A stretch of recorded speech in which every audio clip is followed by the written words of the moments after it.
What's new from the Barbados Light and Power Company with your host, Jackie Marshall Clark. The May edition of What's New Radio is an edited highlight interview with Managing Director Roger Blackman. The interview was conducted by journalist Cheyne Jones, and it's my pleasure to welcome Cheyne to What's New Radio. Hello, Cheyne. Hi, Jackie.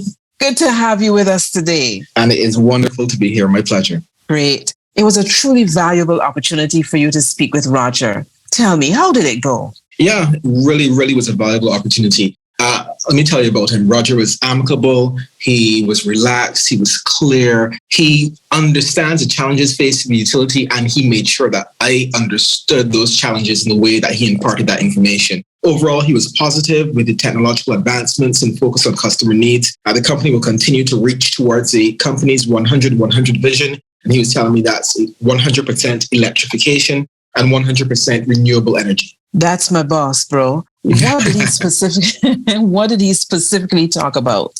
Specifically, well, the conversation was wide-ranging. He's talking about the ongoing rates application to the FTC. That's a national discussion.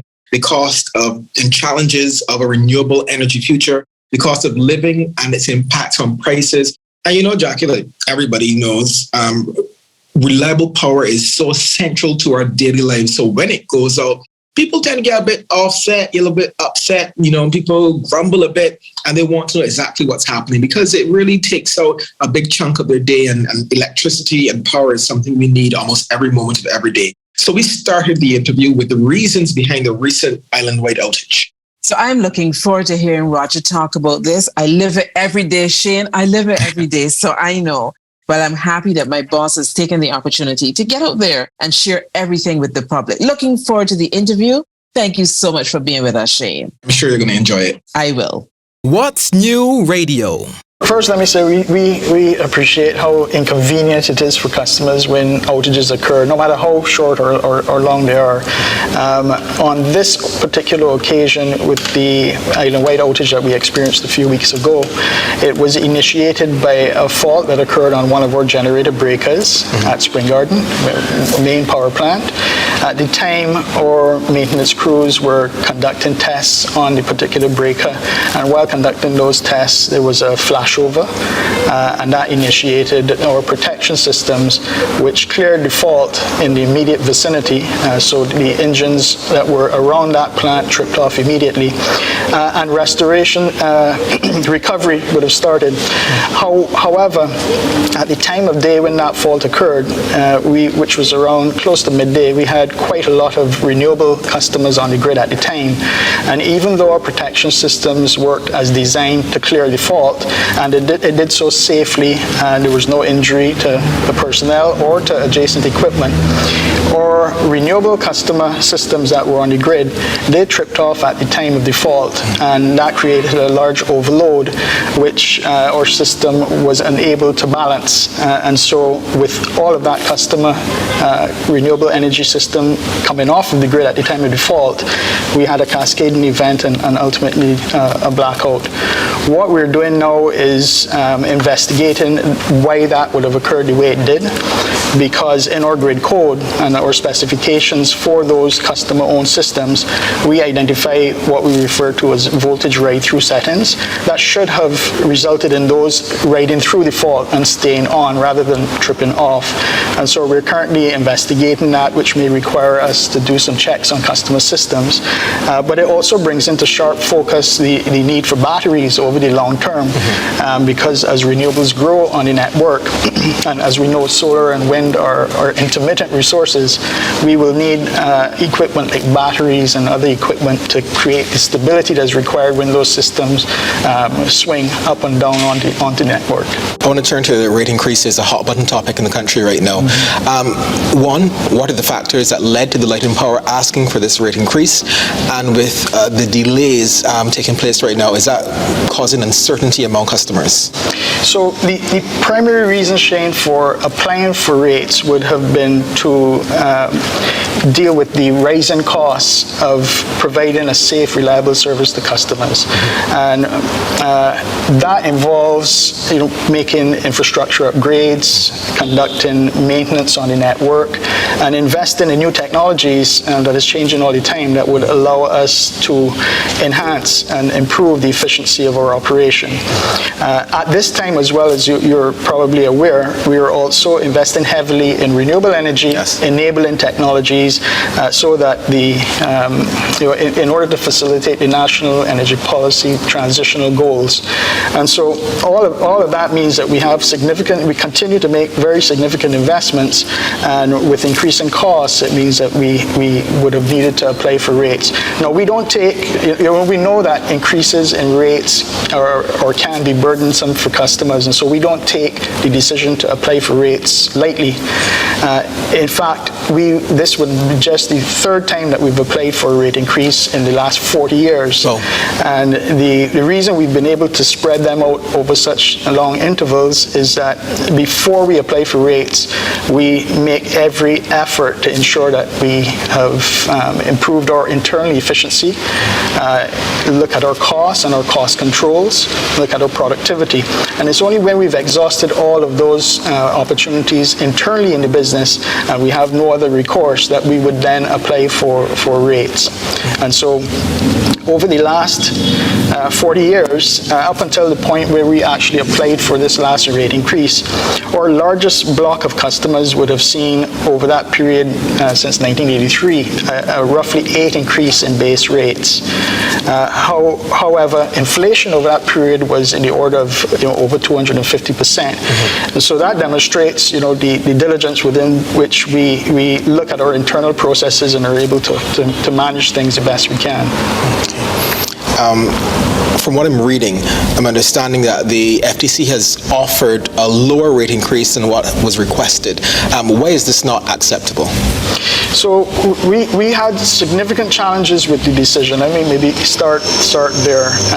And those primarily related to two aspects in particular: the retroactive decisions in relation to decisions that were previously made by the FTC many years in the past, having been changed in this current decision. And that creates quite a bit of uncertainty for us as investors, but not just us, other investors looking to invest in the energy space.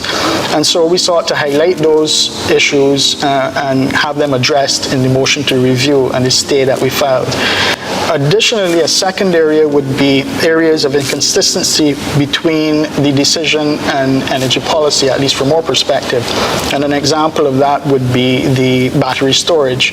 We currently have battery storage in place, and as I would have mentioned in the earlier question, batteries are going to have to play a significant role in our transition to 100% sustainable energy. In the current decision, those batteries were essentially deemed to be imprudent. These are ones that we've installed not too long ago, back in 2018. And any future batteries, we're requested to do quite a bit of studies to demonstrate the economic benefits of those batteries. However, from an energy policy standpoint, decisions have already been taken in relation to the renewable transition that warrant the need for batteries. And studies have already been conducted that identify the amount of batteries required somewhere in the order of 200 plus megawatts. So we were somewhat perplexed that the 5 megawatts that we already have were deemed imprudent, and seemingly the challenges associated with investing in more. So for those two, there are other factors as well, but those are the two primary ones that would have led us to file the motion to review, to have those issues assessed. And we're quite pleased that recently the FTC would have granted the stay on the decision until those matters are addressed. What's new from the Barbados Light and Power Company? You're listening to an edited highlight interview with Managing Director of Light and Power, Roger Blackman. The interviewer is Cheyne Jones. Roger, can you share your thoughts with me on the renewable energy sector, the current status, and how things are progressing? Where we are today, we're at a key inflection point where we now have to look at additional technologies to incorporate that intermittent renewable energy. Solar PV, wind, technologies like that are intermittent in nature. They come and go with the sun and the wind. And so as you have very high penetration levels of those technologies, it's important to have some means of storing it so that you can smooth out the ups and downs that naturally occur when those technologies are deployed at large scale, as we're doing here.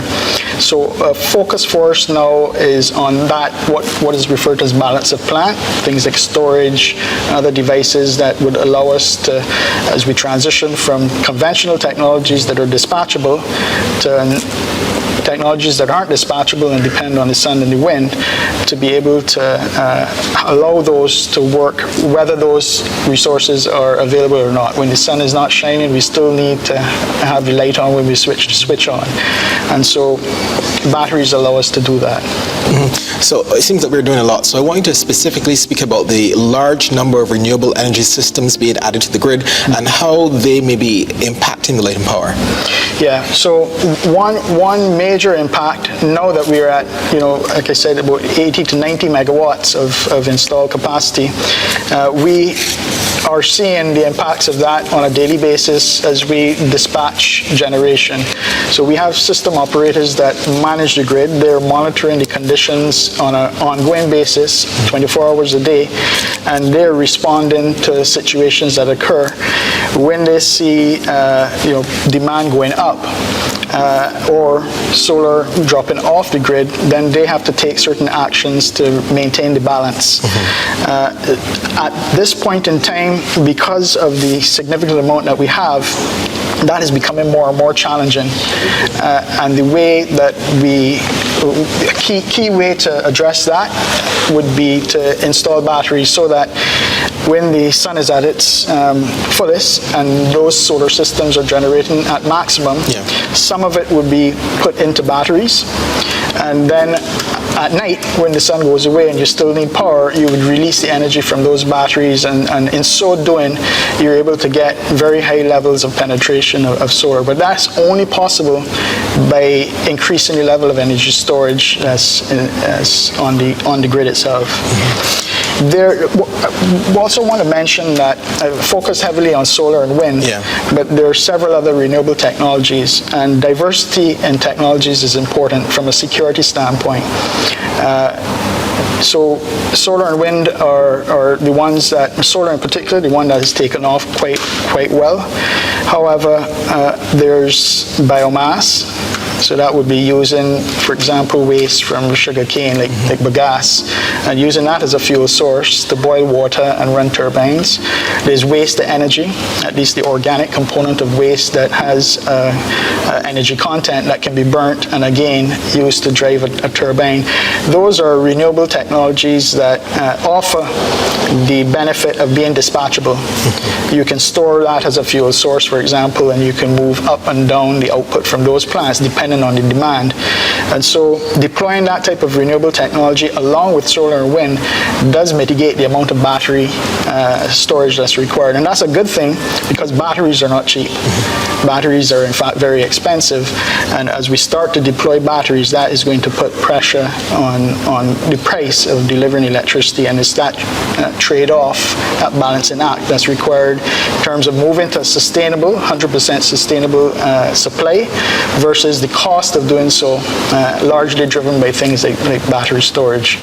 What's new from the Barbados Light and Power Company? You can listen to the full extended interview with Managing Director Roger Blackman on our website. Search for What's New Radio Extra Time or visit our YouTube channel, Barbados Light and Power. You can also watch edited highlights of the interview on Energy Talks on CBC TV 8. Follow, like, and share Light and Power on Facebook and Instagram at BLPC Online and on Twitter at TweetBLPC for up-to-date news. You can also visit our website at www.blpc.com.bb to use our online customer service portal. Till next month, I'm Jackie Marshall Clark. Bye for now. This program was produced for the Barbados Light and Power Company by SFA Communications.